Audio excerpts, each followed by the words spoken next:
Hello food lovers, welcome to our channel. నేను మీ రాణి Erramsetti. Friends, ఈరోజు snacks రెసిపీతో మీ ముందుకు వచ్చానండి. చాలా టేస్టీగా ఉండే రెసిపీ అండి. అంతేకాకుండా అప్పటికప్పుడే మనం ప్రిపేర్ చేసి ఫ్యామిలీకి పెట్టేయచ్చు. హాట్ అంటే ఇష్టపడే వారికి ఈ రెసిపీ చక్కగా నచ్చుతుందండి. ఘాటుగా క్రిస్పీగా చాలా టేస్టీగా ఉండే స్నాక్స్ రెసిపీ. మీ అందరూ వీడియోని స్కిప్ చేయకుండా లాస్ట్ వరకు చూస్తే ప్రాసెస్ అర్థమవుతుందండి. చాలా ఈజీ ప్రాసెస్తో మనం ఈ రెసిపీని కంప్లీట్ చేసి ఫ్యామిలీకి సర్వ్ చేయొచ్చు. ఇంకా ప్రాసెస్ స్టార్ట్ చేద్దాం. ఒక గిన్నెని తీసుకోండి. దానిలోకి ఒక కప్పు పెసరపప్పు వేసుకోండి. ఒక బౌల్లో పెసరపప్పు చూపిస్తున్నాను కదా, క్వాంటిటీ అనేది ఎక్కువగా అక్కర్లేదండి. ఒక అరకప్పు అయినా సరిపోతుంది. దానిని గిన్నెలో వేసుకుని దాని నిండా వాటర్ పోసుకుని మూత పెట్టుకుని గిన్నె మీద మూత పెట్టుకోండి. ఒక అరగంట పాటు నానబెట్టుకోండి. ఈ గిన్నెను పక్కన పెట్టుకుని నానబెట్టుకోండి. ఇప్పుడు మిక్సింగ్ బౌల్ తీసుకోండి.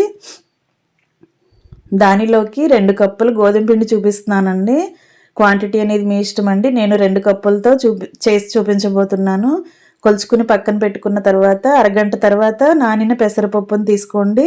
2-3 సార్లు బాగా వాటర్తో వాష్ చేసుకున్న తర్వాత మిక్సీ జార్ తీసుకుని నీళ్ళన్నీ వంపేసుకుని మొత్తం కూడా పెసరపప్పు అంతా కూడా అలా మిక్సీ జార్లో వేసుకోండి. వాటర్ అనేవి ఏమీ రాకుండా జార్లో పప్పు వేసుకుని నేను చూపించే విధంగా ఒక 2-3 టేబుల్ స్పూన్లు మాత్రమే వాటర్ పోసుకుని మెత్తని పేస్ట్లా గ్రైండ్ చేసుకోండి. వాటర్ అనేవి ఎక్కువగా పోసామంటే గోధుమ పిండిలో కలిపేటప్పుడు పిండి అనేది ముద్దలాగా రాకుండా పల్చగా వచ్చేస్తుందండి. అందుకే మనం వాటర్ని తక్కువగా పోసుకుని గ్రైండ్ చేసుకోవాలి. ఆ గ్రైండ్ అయిన మిశ్రమం అంతా కూడా అలా గోధుమ పిండిలో వేసేసుకోండి. ఇప్పుడు ఘాటుకి తగ్గట్టుగా పచ్చిమిర్చి తీసుకుని చిన్న ముక్కలుగా కట్ చేసుకుని అలా మిక్సీ జార్లో వేసుకోండి. అలాగే ఒక చిన్న అల్లం ముక్క కూడా తీసుకుని సన్నగా తరిగి మిక్సీ జార్లో వేసుకోండి. ఇప్పుడు ఒక 1/2 టేబుల్ స్పూన్ మిరియాల పొడి వేసుకోండి, లేదంటే మిరియాలు వేసుకోండి. ఒక 1/2 టేబుల్ స్పూన్ వాము వేసుకోండి, లేదంటే వాము పొడైనా వేసుకోండి. ఒక 1/2 టేబుల్ స్పూన్ జీలకర్ర కూడా వేసుకోండి. టేస్ట్కి సరిపడా సాల్ట్, అలాగే చిటికెడు పసుపు, 1 టేబుల్ స్పూన్ కారము వేసుకోండి. ఈ ఇంగ్రీడియంట్స్ అన్నీ అందరికీ ఇంట్లో ఎప్పుడు ఉండేవేనండి. చాలా సింపుల్గా మనం ఈ రెసిపీని కంప్లీట్ చేయొచ్చు. ఇలా నేను చూపించేవన్నీ కూడా మిక్సీ జార్లో వేసుకుని మెత్తని పేస్ట్ లాగా చేసుకుని అదంతా కూడా ఇలా మిక్సింగ్ బౌల్లో వేసేసుకోండి. దీనిలో కూడా వాటర్ అనేవి ఏమీ పోయకూడదండి. అలాగే గ్రైండ్ చేసి వేసుకోండి. ఇప్పుడు అదంతా కూడా తీసి వేసుకున్నాం కదా, ఇప్పుడు పిండికి మొత్తానికి కలుపుకుని చపాతీ ముద్దను రెడీ చేసుకోండి. వాటర్ అనేవి ఎక్కువగా పోయాల్సిన పని లేదండి. మనం పెసరపప్పు గ్రైండ్ చేసినప్పుడు అది మెత్తగా ఉంటుంది కదా, దానితోనే పిండి అంతా కలిసిపోతుంది. పిండి అంతా కలిసిన తర్వాత ఒకసారి పిండిని టేస్ట్ చూసుకోండి. సాల్ట్ చాలకపోతే యాడ్ చేసుకోండి.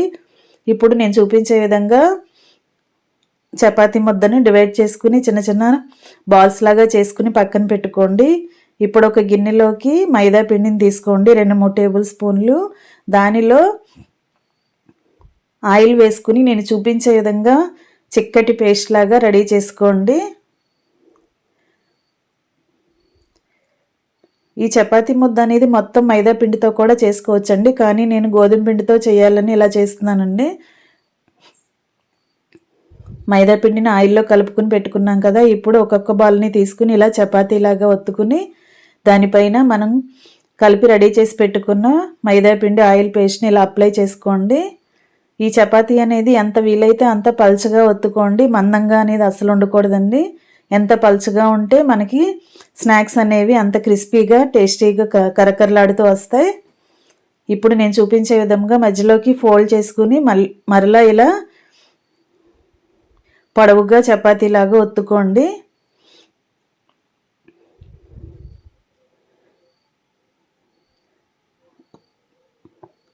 ఇలా చేసుకున్న తర్వాత మరలా మధ్యలోకి ఫోల్డ్ చేసుకుని ఇలా సన్నగా పొడవుగా వీలైనంత పలుచగా ఒత్తుకోండి.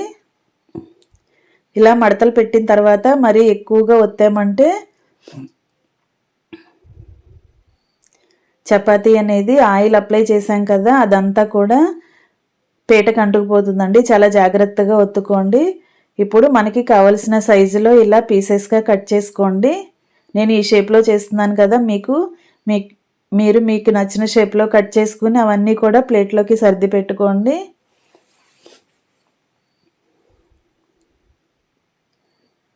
ఇలా కట్ చేసుకున్నవన్నీ కూడా ప్లేట్లోకి పెట్టేసుకుని అలాగే మిగిలిన బాల్స్ని కూడా ఇలాగే చపాతీ ఒత్తుకుని మధ్యలోకి ఫోల్డ్ చేసుకుని ఇలాగే నేను చూపించే విధంగా చేసుకోండి. ఇలా చేసుకున్నట్లయితే లోపల వరకు కూడా చక్కగా ఫ్రై అయ్యి క్రిస్పీగా పొరలు పొరలుగా వస్తుందండి. అందుకే నేను ఇలా మడత పెట్టి చూపించాను. ఇలాగే మనం గిన్నెలో సర్దుకున్న బాల్స్ అన్నీ కూడా ఇలా ఒక్కొక్క చపాతీ చేసుకుని దానిపైన ఇలా మైదా పిండి ఆయిల్ కలుపుకున్న పేస్ట్ని అప్లై చేసుకుని ఫోల్డ్ చేసుకుని నేను చూపించే విధంగా ఫోల్డ్ చేయండి. అంతేనండి, చాలా ఈజీగా మనం ఈ చపాతీలను చేసుకుని పీసెస్ని కట్ చేసుకోవచ్చు. ఇలా సన్నగా పొడవుగా చేసుకున్న తర్వాత దానిని మధ్యలోకి మడత పెట్టుకుని అలా చిన్న చిన్న పీసెస్గా కట్ చేసుకోవటమే. ఫ్రెండ్స్, నా ఛానల్ని మీరు ఫస్ట్ టైం వాచ్ చేస్తున్నా సబ్స్క్రైబ్ చేసుకుని పక్కనే ఉన్న బెల్ ఐకాన్ని కూడా యాక్టివేట్ చేయండి. నేను పెట్టబోయే రెసిపీస్ అన్నీ కూడా మీ ఫోన్కి నోటిఫికేషన్కి వస్తాయి. ఆ రెసిపీస్ మీకు నచ్చేలా ఉంటాయండి. మీరు కూడా కుక్ చేసి ఫ్యామిలీకి సర్వ్ చేయొచ్చు. అన్నీ రెడీ అయిన తర్వాత స్టవ్ వెలిగించుకుని కళాయి పెట్టుకుని డీప్ ఫ్రైకి సరిపడా ఆయిల్ పోసుకుని ఆయిల్ కాగిన తర్వాత ఇలా ఆయిల్కి పట్టినన్ని పీసెస్ని ఇలా వేసుకుని డీప్ ఫ్రై చేసుకోవటమే. ఆయిల్ కూడా ఎక్కువగా పీల్చుకోదండి, గోధుమ పిండితో చేసాం కదా. చాలా తక్కువ ఆయిల్తోనే ఈ రెసిపీ అనేది కంప్లీట్ అయిపోతుంది.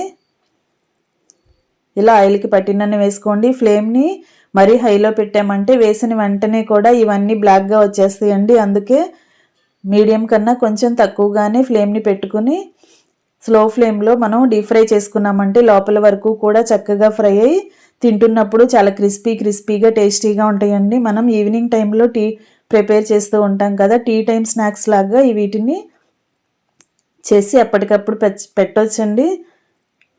పెసరపప్పు కూడా కలిపాం కదా, టేస్ట్ అనేది చాలా బాగుంటాయి. మీ అందరూ కూడా ఖచ్చితంగా ట్రై చేసి చూడండి. ఇలా గోల్డెన్ బ్రౌన్ కలర్ వచ్చిన తర్వాత అన్నీ కూడా తీసేసుకుని ఆయిల్ అంతా కిందకు వచ్చేసిన తర్వాత వేరొక ప్లేట్లోకి పెట్టుకోండి.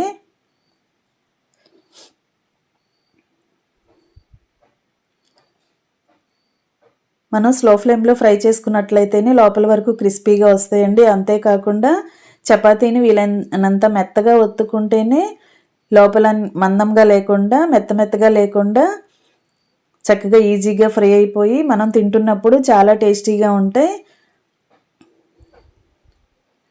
పిల్లలే కాదండి, పెద్దవారు కూడా చక్కగా ఇష్టపడి తింటారండి. మీ అందరూ కూడా ఖచ్చితంగా ట్రై చేసి చూడండి. ఇంకా రెడీ అయిపోయాయి.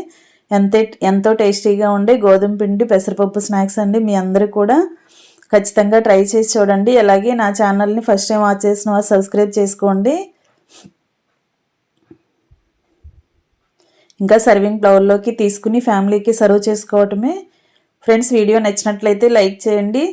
అలాగే మీ ఫ్రెండ్స్కి ఫ్యామిలీ మెంబర్స్కి ఈ రెసిపీని షేర్ చేయండి.